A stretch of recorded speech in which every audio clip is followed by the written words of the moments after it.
Welcome back to Ferris Sports Update. Time to check in with Ferris State Soccer, joined by head coach Greg Henson. And Coach, welcome back to the show. Thanks for having me.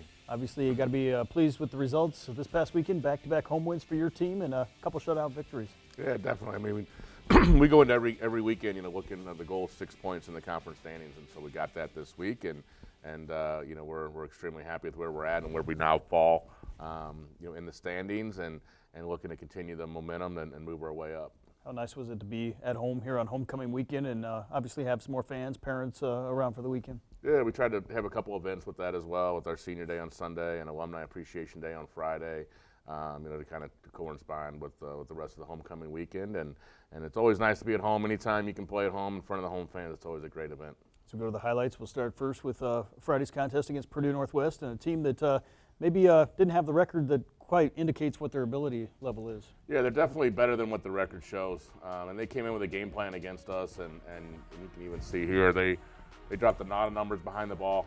In soccer, we call the term parking the bus, in front of the goal, and wanted to make it as difficult as possible on us to score the goal, and then wanted to catch us, on a set piece or a counter. And I think here's a couple of their best chances of the day. Lauren Kabakir, goalkeeper, kind of bounces the rebound out there and they get a second attempt at it. And that's what they were looking to do. They wanted to catch us on a set piece and otherwise drop numbers in and try to just flood the box with numbers to make things difficult for us. And they did a good job of that, executing their game plan, and we were able to finally find the winner late in the match. Obviously, this contest, they battled your team, but you had a decisive edge in total shots, I think 36-5, and really kind of carried the play. Yeah, definitely. I thought, we did a good job of maintaining possession throughout the defensive third, the middle third, and then the attacking third. We just lacked a little bit of creativity, a little bit of ball movement, and didn't really create the kind of shot opportunities that we wanted. I talked to the players after the game and on Saturday as we prepared for Sunday's match. We created a lot of opportunities. We didn't create a lot of quality opportunities, and we got to do that better, and I thought we did do that better come Sunday.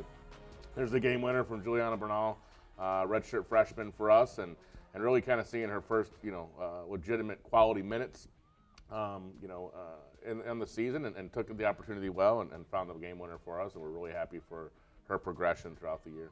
How nice has it been to see some of those kids you put into the contest that really come in and give you some energy off the bench? Yeah, and I think one of the strengths of our team is we are a deep team this year, and probably deeper than we've been in years past, in terms of the amount of players that we can bring in off the bench, and there's no drop off. And I think that's the huge thing, is that there's not a drop off in the play for us as a team, in those segments when we do bring in those younger players, and it bodes well for us right now, and definitely bodes well for us in the future. Got the 1-0 win. You came back on Sunday then, and celebrating senior day before the game, 5 seniors, and I know some of them have been more recent here in terms of their additions to Ferris State, but 5 nonetheless that have meant a great deal. Yeah, I mean, it's a tremendous class. 5 tremendous players for us in their own right, in various roles that they play for us. They do a great job on the field, but even more importantly, great student athletes and great people. And I know they're going to go on and do great things beyond their career here at Ferris State. And, but like I said after the game, we got a few more games to win before we start looking at the futures. But we're really happy with those 5. 4 of them are transfers that have come in at some point in their careers to join our program, and they've had a huge impact. And some of them are names that Izzy Zambarini, Nikki May, Bella Sabo, but then we got Lauren Kaz as well, and Sarah Karloff this year, and they've been great additions to the lineup as well. As we go to the highlights of the contest after the victory on Friday, you come back, you take on Parkside for the first time this season on Sunday, and a team that you'll see later on in the year again. Yeah, we turn around and play Purdue Northwest and Parkside, I think, in 2 weeks. So we got them, back-to-back with our doubleheader season that we have, home and away this year in the conference. Again, Parkside's a very good team. Their record does not show that, and that's kind of like we talked about in our league a lot. But they're a strong out for us to deal with, and I thought we really played well on Sunday. Much more quality chances, as we talked in the final third, and we got 2 on the board this time, so it's a step in the right direction. As we joked before the show, the 2-0 win might be a blowout for us this year with the lack of number of goals that we're scoring.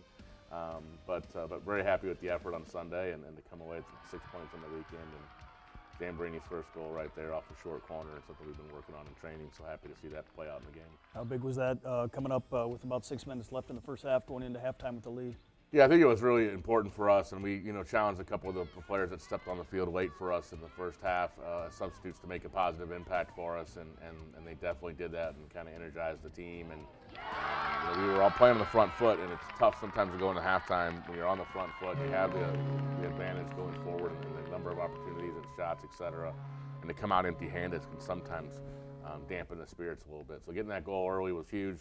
Come out of the halftime break and score. We're pretty soon. I think 5-10 minutes into the second half, we get the second one, and from there on out, obviously we're chasing the third goal and close it out well.